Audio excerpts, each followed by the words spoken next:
As lesbian feminists, what enemies do we face?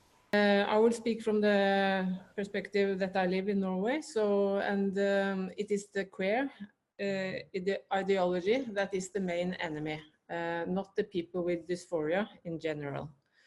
And at the national level in Norway, it is actually the queer organizations, or the queer patriarchy, as I call them, and their supporters that pushes the queer ideology. And the biggest enemy is fear, because it's fear of resignation, loss of reputation, loss of income, losing a job, being shamed in public, and so on.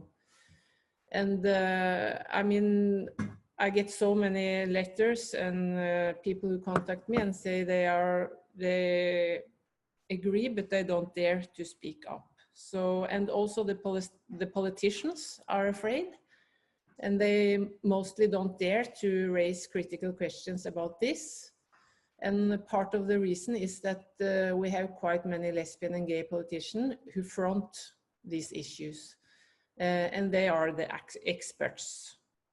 And as I see it, it's actually disrespectful when the press and their colleagues don't ask gay or lesbian politicians critical questions, because they consider us being such a vulnerable group, and because love is love.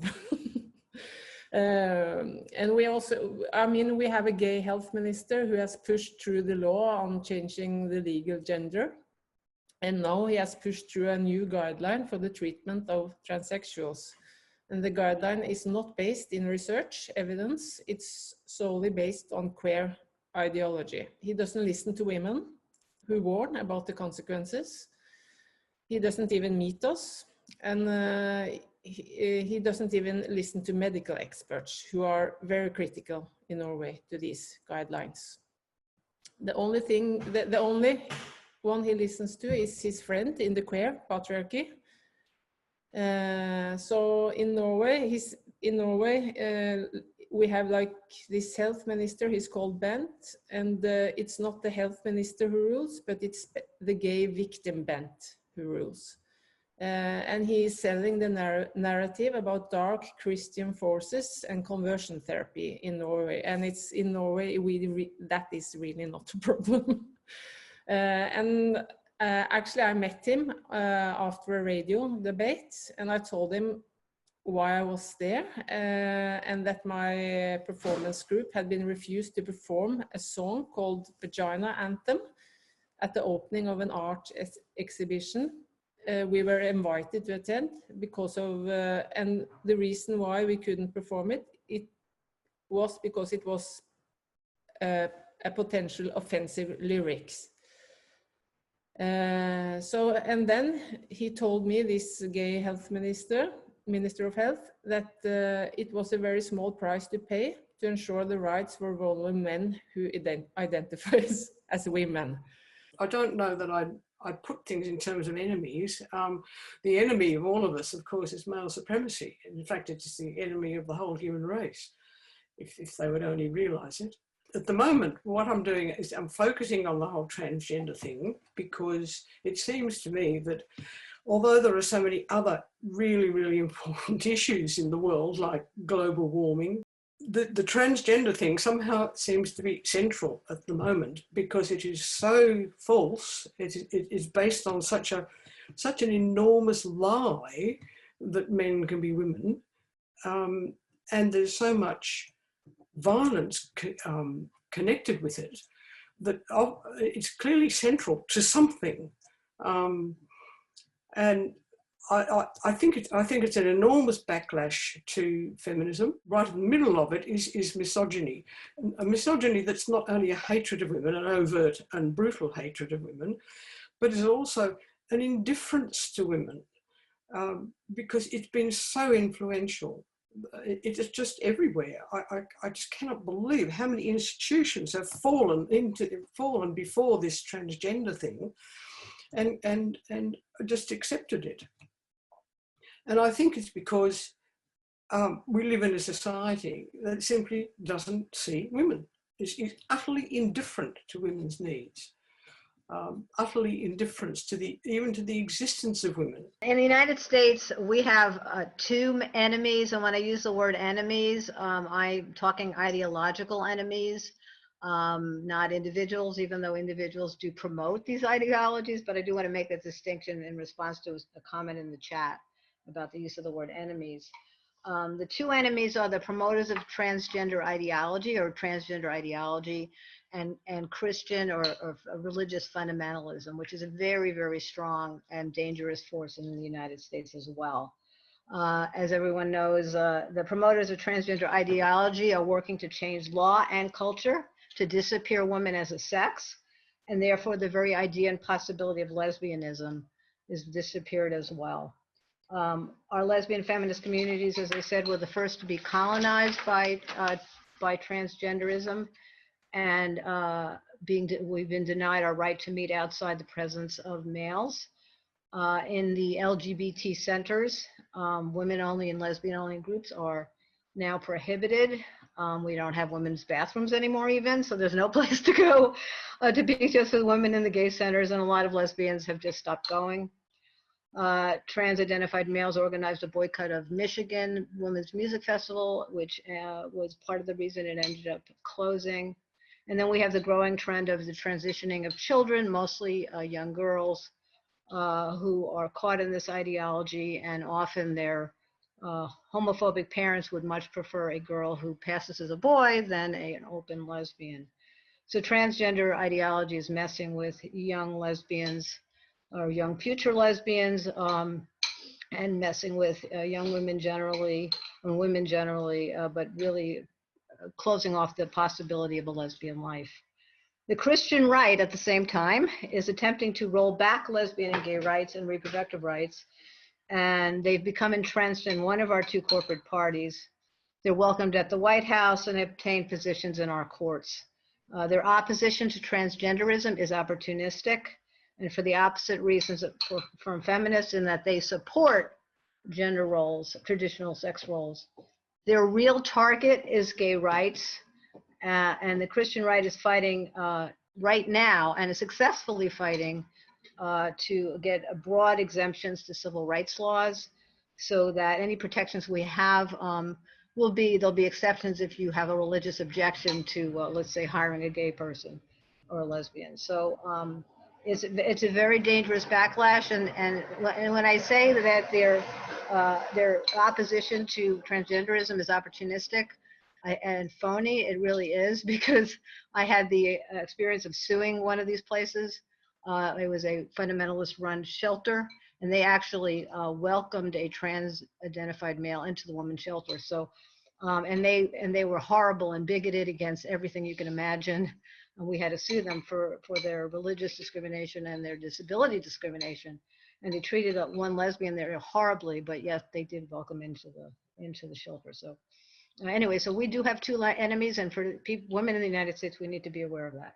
It would be the heteropatriarchal system or systems embodied in men and their institutions. We are threatened by the heterosexual institution, the gender system, capitalism, racism, coloniality, the medical and psychiatric system, especially sexology, queer and transgender theories, and politics in collusion with the pharmaceutical industry. In social networks, lesbian feminist women are exposed to many forms of male violence that include sexual harassment, workplace harassment, doxing, block lists, etc. Girls and teenagers, mostly lesbians who oppose gender roles since childhood, are now facing transition and the effects of hormone blockers and testosterone, in addition to body mutilation, as so many lesbian feminist theories like Sheila Jeffries explained, for example, in her book Gender Hurts. Teen and young girls who discovered that they can love women and who are exposed to such an hegemonic discourse on social networks only have the narrative that the only way to do it is through transition, since there are almost no models to love women from a female body. In addition, many girls are threatened or coerced into including men who identify as women as valid lesbian partners, through narratives such as the cotton ceiling one. Men victimize themselves as if lesbians were oppressing them and being transphobes by not complying to have sex with them. So this implies lesbian erasure, and in my opinion, this is the biggest threat we are facing.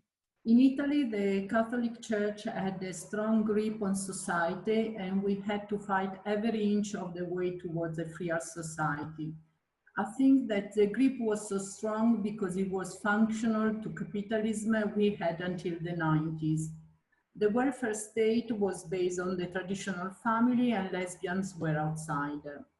But with neoliberalism, traditional family and the more traditional sexual role have become obsolete. In the turbo capitalism, people count only as a consumer. Flexibility in roles and use of time is more important than before. In this situation, the grip of the church on gender or culture is slipping. Homosexuality is more accepted. The homosexual movement has become more mainstream and commercial, and from a liberation movement had turned into a market sector. A couple of years ago, in June, in Pride Month, I went to my local underground station and found it all painted in the rainbow color, courtesy on Netflix, which had also displayed posters with their LGBT characters. I really felt like crying. I did not fight for 40 years in the lesbian movement to become a market segment for Netflix. So I would say that at the moment, our first enemy are the neoliberal capitalism and the trans movement, for all the reasons we well know. And the two go hand in hand.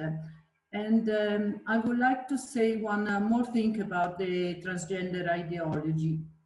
They divided, as has been said, the world into two new categories, the cis and the trans. Cis means on this side of the gender, and trans means beyond gender. The implication being that if you are born a woman and identify as one, you accept gender norms. I refuse to identify myself as cis. I think that lesbian are women-identified women who refuse gender norms. On the other hand, men declaring a female gender identity tend to conform to the traditional stereotype of femininity. Therefore, if we really want to use a distinction between cis and trans, it is feminists and lesbians who go beyond the gender norms, and trans people who are absolutely cis. Moreover, viewing the world divided between cis and trans is only arrogant. It's not only arrogant because a tiny minority put itself at the center of everything as measure of the universe. But it is also dangerous from a political point of view because it hides the important division in society. In every society, there are groups discriminated against, like albinos or fat people or disabled. And I do not intend to underestimate the stigma this group may have to experience, but it makes no political sense seeing society divided into albinos and non-albinos. And it made no good political sense to see society divided into cis and trans. What is politically useful, it is to identify the division in society underpinned by an economic and cultural and emotional exploitation. Men exploit women, white exploit blacks, capitalists exploit workers. This division points to a political contradiction which is more than just a question of stigma. And then in any case, lesbians do not exploit trans people.